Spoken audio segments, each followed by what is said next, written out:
MSV இன்னைக்கு வந்து இறுதியில் சேர்ந்து இங்கே வந்திருக்கீங்க. உங்களுடைய கருத்துக்களை பற்றி. நேற்று நான் நிறைய என்னுடைய கருத்துக்கள்லாம் சொல்லிட்டேன். ஒன்றே ஒன்று சொல்ல விரும்புகிறேன். நான் பிறந்து வளர்ந்து வாழ்ந்து கொண்டிருப்பது எம்எஸ்வியின் சங்கீதத்தினால்தான். எனக்கு வேறு எந்த சங்கீதமும் நான் அதிகம் கேட்டதில்லை, கேட்க விரும்பவில்லை. பட்டை கட்டின குதிரைன்னு சொல்லுவாங்க, ஒரு பக்கமாக தான் போங்கிற மாதிரி எனக்கு தியாகராயரும் தியாக பிரம்மமும் எம்எஸ்வி தான், சாமா சாஸ்திரியும் எம்எஸ்வி தான், முத்துசாமி தீட்சிதரும் எம்எஸ்வி தான்.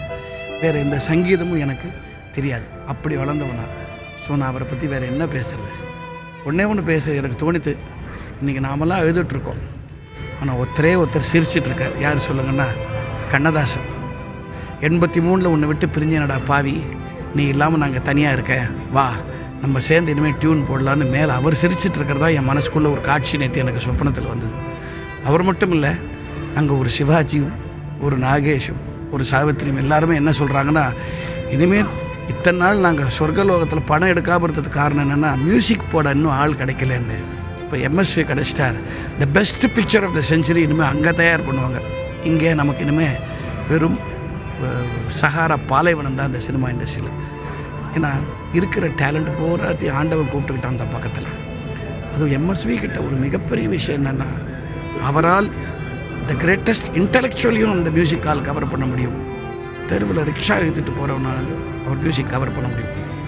அவருக்கு முன்னாடியும் சரி அவருக்கு அப்புறமும் சரி அந்த மாதிரி டோட்டலாக மாஸ், இன்டலெக்சுவல் ப்ளஸ் காமன் மாஸை கவர் பண்ண ஒரு மியூசிக் டைரக்டர் கிடையாது. நான் பார்த்ததில்லைன்னு சொல்கிற வரைக்கும் கிடையாதுன்னு சொல்கிறேன்.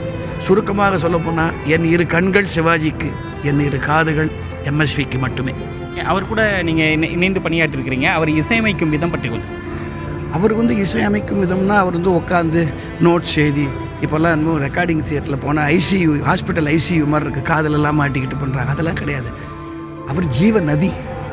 ஹார்மோனியத்து மேலே கையை வச்சார்னா அது பாட்டுக்கு வரும். ஒரு டியூனில் நான் இயக்கிய படத்துக்கே அவர் இசையமைச்சிருக்காரு.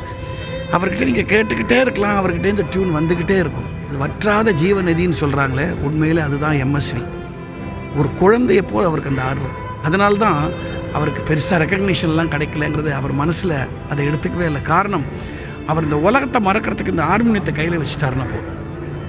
அவர் படித்தார், இந்த சங்கீதம் பார்த்தார்லாம் கிடையாது. அவருக்கு ஃப்ளோ ஆகும். ஒரு நேச்சுரல் ஜீனியஸ் அப்படின்னு சொல்லுவாங்களே, ஐன்ஸ்டீனுக்கு எப்படி, நியூட்டனுக்கு எப்படி, ஒரு கணித மேதை ராமானுஜத்துக்கு எப்படின்னா, அந்த பாரம்பரியத்தில் நான் எம்எஸ்வியை போடும். அந்த ஆர்கெஸ்ட்ரா எனப்படும் இந்த இசை மேடைகள் தற்போது தமிழகம் முழுவதும் பிரபலமாகியுள்ளது. இந்த இசை மேடைகளுக்கு வித்திட்ட வர எம்எஸ்வி தான் அப்படின்னு சொல்கிறாங்க. ஆமாம், முதல் உங்களுடைய கம்பெனியில் கூட ஒரு ஆரம்பிச்சிருக்கு. அதை பற்றி அனுபவம். எங்கள் அப்பா அரேஞ்ச் பண்ணி நேஷ்னல் ஆர்ட்ஸ் கம்பெனியில் 64 ஃபுல் ஆர்கெஸ்ட்ரா, டிஎம்எஸ், சுஷீலா, ஜானகி, ஈஸ்வரி, சந்திரபாபு, கண்ணதாசன் தொகுத்து வழங்கி ஒரு ப்ரோக்ராமை நான் என்னுடைய 14வது வயசில் பார்த்துருக்கேன். அப்போ நீ யோசிச்சு பாருங்க, என்ன வேறு யாராவது மியூசிக் டைரக்டராக அப்பீல் ஆக முடியுமா? இன்றைக்கி அவர் தான் ஆரம்பித்தாருங்கிறது மட்டும் முக்கியமல்ல. லைட் மியூசிக் ப்ரோக்ராம் இன்றைக்கி பல லைட் மியூசிக் ப்ரோக்ராம்ஸுக்கு சாப்பாடு போடுறது அவர் ஆரம்பித்து வச்ச அந்த வழி தான். இன்றைக்கும் நீங்கள் லைட் மியூசிக் ப்ரோக்ராம் பாடினா என்ன பாட்டு வேணால் பாடுங்க, வெளியில் வரும்போது எங்கே நிம்மதியும் அதோ அந்த பறவை பாட்டும் பாடாமல் வெளியில் விடமாட்டான் ஆடியன்ஸ். அவர் வித்திட்ட வழி தான். ஏன் லைட் மியூசிக்கு, சினி மியூசிக்கு அவர் போட்ட ரோடு தான். என்ன, அவர் ரோட்டில் போட்டுட்டு அவர் ஜாஸ்தி ட்ராவல் பண்ணல, அதில் சந்தோஷமாக வீட்டோடு இருந்துட்டார். நாமெல்லாம் காரில் போயிட்டோம். அவர் தான். நான் அவருடைய லைட் மியூசிக் ஷோ கிட்டத்தட்ட ஒரு 500 ஷோ பார்த்துருப்பேன். அவருடைய 3வது ஷோ சேலத்தில் ஒன்று பண்ணி, இங்கே திருப்பதிக்கேணியில் ஒன்று பண்ணி, அண்ணாமலை மன்றத்தில் ஆர்கனைஸ் பண்ணது எங்கள் அப்பா. அதை பார்த்த பாக்கியம் எனக்கு இருக்குது.